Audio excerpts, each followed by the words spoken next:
Rian Johnson's Knives Out franchise has just had its third installment, Wake Up Dead Man. I've been a fan of these films and I'd like to talk about them, so I'm gonna rank them. Fair warning, there might be some hot takes in this video and spoilers, so be warned.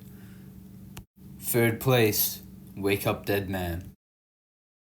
The latest film in the Knives Out series has received a lot of popularity and praise, but I did not enjoy it nearly as much as the other films in the series.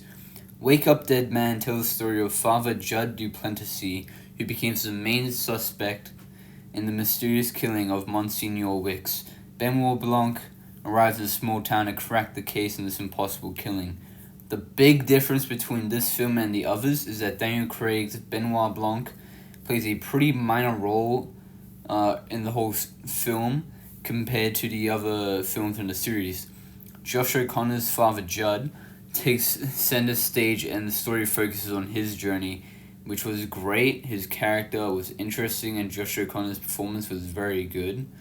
There were a lot of great performances in the movie. Glenn Close is getting a lot of praise. Her character is a bit weird and has an intensity to her. Great performance. I feel like Josh Brolin is getting overlooked a little performance-wise. He's very funny and his character feels very natural and filled with rage. Daniel Craig is great as always, but I feel like the lack of focus on him made his character feel a little less entertaining. What I enjoyed about this film was how mythic the mystery felt, like the impossibility of it all and how it started to unfold for the resurrection felt very interesting.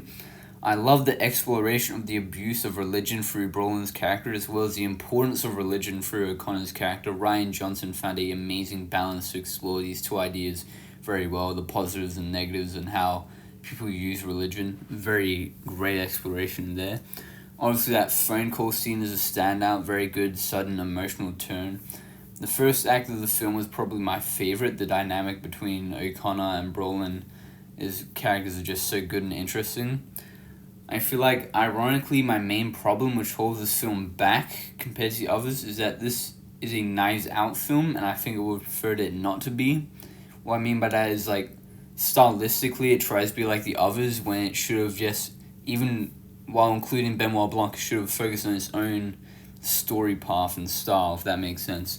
Like, I'm so engaged in these characters and the dynamic that once Brolin gets murdered, it transitions to this murder mystery and it just didn't really feel right. While I love the first act, the second and third feel like everything is squeezed together and the pacing doesn't feel right. The third act reveal feels very extensive and overcomplicated. It was definitely the least predictable reveal of the trilogy, and that's because of the insane amount of information that we are told. That feels kind of overwhelming, and I don't like how much of the film's story relies on a very long explanation about what happened. I think the major problem with this film for me is that the ensemble is just not good.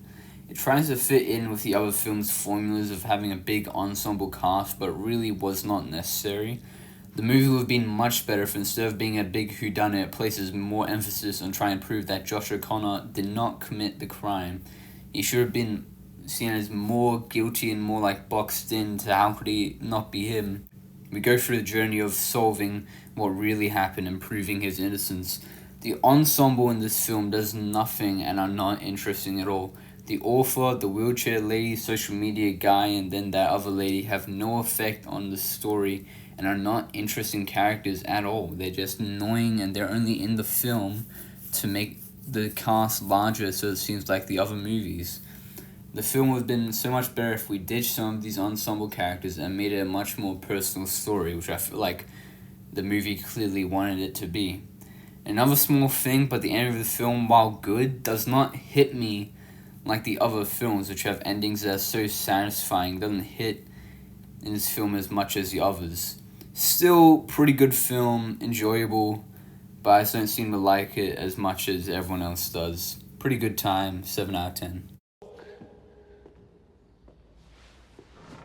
Oh, I'm sorry. Are you open? Always. Number 2, Knives Out.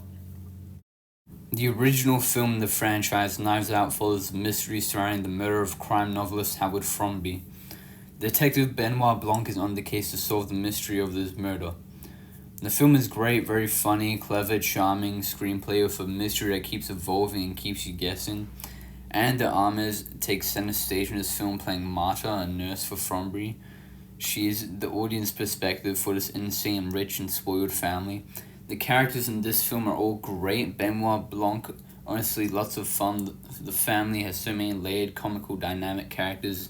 They all have their own unique perspectives and personalities, and find a great balance between entitled assholes and being likable. They all feel like they are needed for this film. The ensemble is crucial to why this film works so well, unlike Wake Up Dead Man's, where it feels like just padding. What is so great about this film is how it subverts and plays into murder mystery storytelling and tropes, with the biggest obviously being when halfway through the film they show you how the main character was directly involved in this accidental death. I was doing air quotes there, you couldn't see. And the film shifts to show how our main character will get away with the situation. I love this twist since it is so original and turns this film into something no one was expecting. What people were expecting, the villain being Chris Evans, felt obvious, but still watching it come together felt great. Overall, it's a great film. There isn't really much to complain about. The ending of the film is very satisfying. The show of Anna Ahmed sipping her coffee, looking down upon the Frombury family. Great ending. Only thing which was really holding the movie back for me, and I find most of the second act of the film to be kind of slow and it drags the film down as a whole. The moment after the will reading, which is a great scene, love that scene, to honestly maybe the final reveal is still good, but I'm just not as engaged as I was for the first act, and it just brings the movie down a little. Still a great murder mystery, very fun, great twist. I give it a high 8 out of 10. Oh, you little bitch. You little bitch. Did you know about this? Were you in on this from the beginning? No, I just want to know. What were you doing? Were you boinking my father? Boinking? No. Number 1, Glass Onion. Yep, I said it. Glass Onion is my favorite Knives Out movie, and honestly, it wasn't even that close. I love this movie. Glass Onion tells the story of a murder mystery party on a private island hosted by billionaire Miles Braun. Benoit Blanc is mysteriously invited to this game and he believes a murder will take place.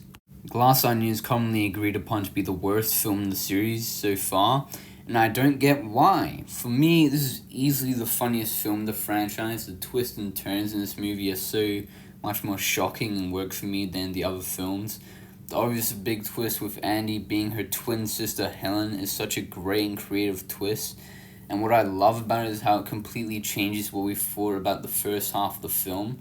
Some people complain that the first half of the film is too slow, which I don't agree with at all, but even then, while you might find it slower paced, and it takes a while for the film to really get going, what I love is that on a rewatch, the first half of the film completely changes once you really understand what is happening and we can see the full picture.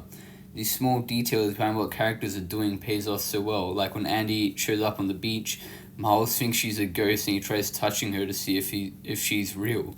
The fact that the movie's murder mystery starts beforehand and on a rewatch you're watching a completely different story unfold is amazing.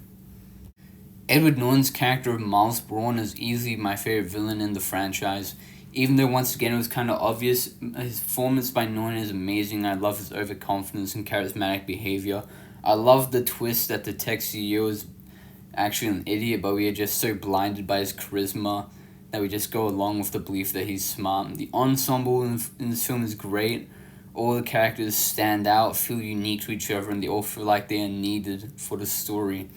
They are all funny and interesting, so they don't feel like they're just there to pad out the characters and make it feel like the other movies.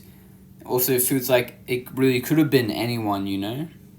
Same thing for Knives Out. It could have been anyone in this cast could have been involved, unlike Wake Up Dead Man, where it feels like, I'm not getting into it, man. The ensemble just doesn't work in that movie, okay? I don't want to get into it again, okay?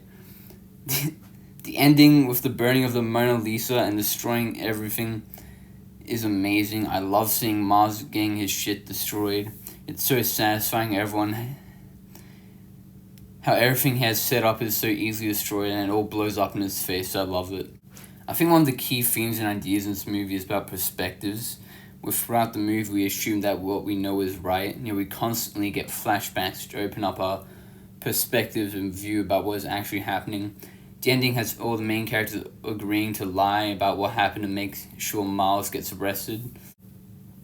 I feel like my only real problem with the film is that the murder by pineapple allergy gets called dumb by Blanc, and I disagree. I think that was actually a smart murder plan. Anyway, I love this film. It's not perfect, but it has my favorite twist in the franchise. It's so much fun, and I don't get the hate for it. I love this movie. Glass Onion gets a 9 out of 10.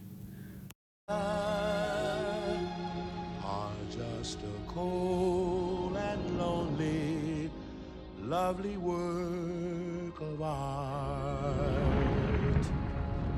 Mona Lisa. Anyway, that's it for my ranking. Let me know your opinions in the comments below. Thanks for watching. Like and subscribe.